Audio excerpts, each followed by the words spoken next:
دیگر سعی کرده که این اجلاس رو برگزار بکنه و امسال هم خیلی خوشبختیم که با همکاری کرسی حقوق بشر، صلح و دموکراسی و همکاری بسیار خوب آقای دکتر میر محمد صادقی داریم این مراسم رو برگزار میکنیم و همینطور همکاری بسیار خوب تشکل‌های دانشگاهی مانند انجمن علمی مطالعات صلح، انجمن علمی کشاورزی بوم شناختی، پژوهشکده علوم محیطی دانشگاه شهید بهشتی. من سپاسگزارم از همه عزیزان و همینطور از جناب آقای دکتر لیاقتی، جناب آقای پرویداس، سفیر محترم که صحبت کردن، جناب آقای دکتر صالحی و همه عزیزانی که با ما همکاری دارن برای برگزاری مراسم. و همینطور تسلیت میگم وفات سرکار خانم ملاح رو که به درستی مادر محیط زیست ایران لقب گرفتند. انشالله که روحشون شاد باشه. اگه اجازه بدید سخنرانی رو چون زبان این اجلاس انگلیسی هست مطالب خودم رو عرضه کنم. In the name of Allah, the compassionate, the merciful, excellencies, ladies and gentlemen, it's an honor for me to address you in this important annual event commemorating the International Day to prevent exploitation of the environment in war and armed conflict. This is the 14th year that the Center for Peace and Environment is convening a seminar in collaboration with other academic societies and NGOs to highlight the interrelatedness of peace and security with the environmental challenges we face today. I'd like to thank specifically the Chair for Human Rights and Peace and Democracy, Dr. Mir Mohammad Sadeghi, for his collaboration and his excellent speech today, and also Dr. Salehi for the excellent address that he had in this seminar, as well as our distinguished ambassador and Dr. Shabastari, who spoke on behalf of Mr. Providas. I'd like to thank everyone, and specifically our moderator, Dr. Abbasi, and I hope that these deliberations today will be conducive for promoting an atmosphere of peace and collaboration to prevent the exploitation of the environment and issues like climate change in times of conflict.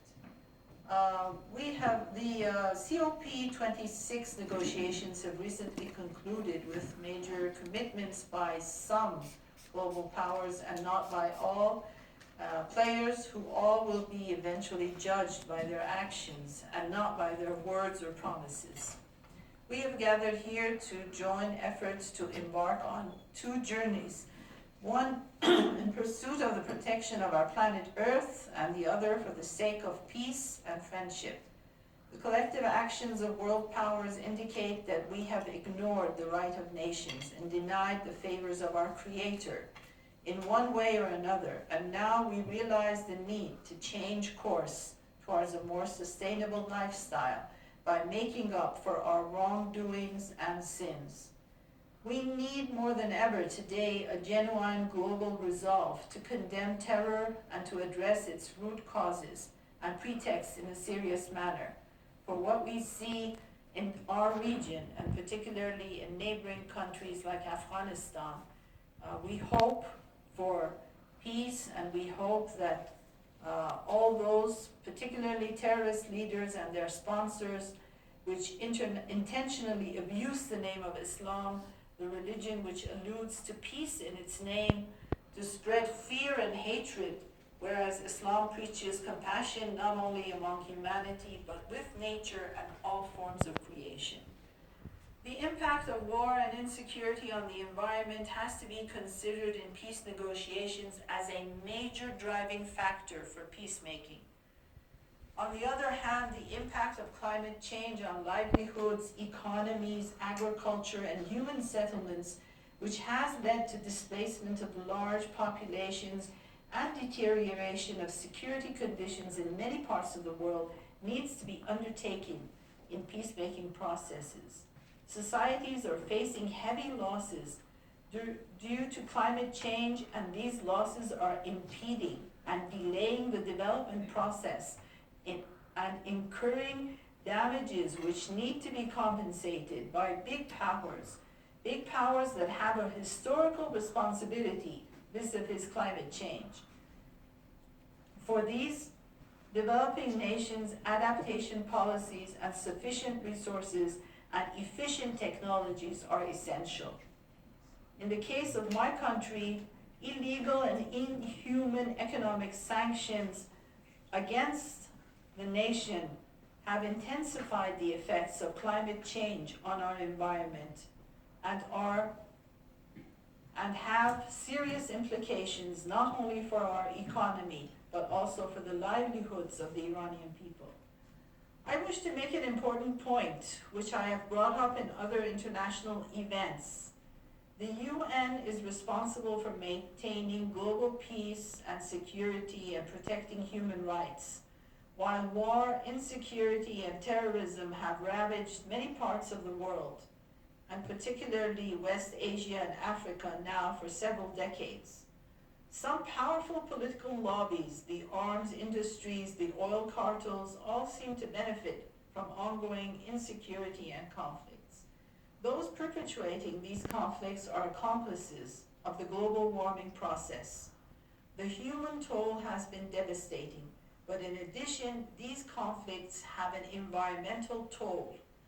The UN has addressed the environmental toll of war and armed conflict in different reports. The UN has an office for addressing the impact of war and conflict on the environment. But there is also a specific impact of climate change and the carbon footprint of war, of conflict, which is also frightening. And this issue has not been properly addressed by the UN system, by the Convention on Climate Change, by all the different institutions addressing the issue of climate change. We do not see a proper attention on the carbon footprint of war, of conflict, of insecurity, and of terrorism. And this is very important, because if we need to address, and we need to address climate change, this is a serious issue, and there is a global understanding. However, overlooking the impact of war and insecurity on climate change is not going to be conducive to achieving the objectives that we have in this regard. So I wish to urge the international community to take the carbon footprint of wars seriously and to study and to take action on the impact of war and conflict on climate change. We believe that this agreement from COP26 is indispensable not only for protecting life on planet Earth, but also for multilateralism, for peace and cooperation in today's world.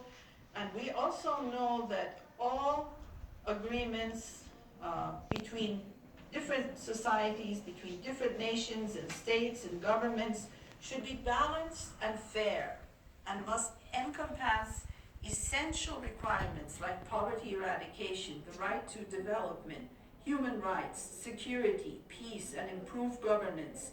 In today's world, visionary and courageous leaders are needed to curb greed, hatred, violence, both against humanity and against nature. I wish to end by quoting from the Holy Quran on the miracle of the balance. Quote, and we did not create the heavens and earth and that between them in play. We have not created them but in truth. And again from the Holy Quran, He raised the heaven and established the balance so that you would not transgress the balance. Just give weight, do not skimp in the balance. He laid out the earth for all living creatures. The Holy Quran has made a clear reference to the balance in which the earth and all universe has been created. Those who have disrupted the balance of the nature Those who have disrupted the balance of the natural order are now responsible for restoring the human and ecological equilibrium of creation.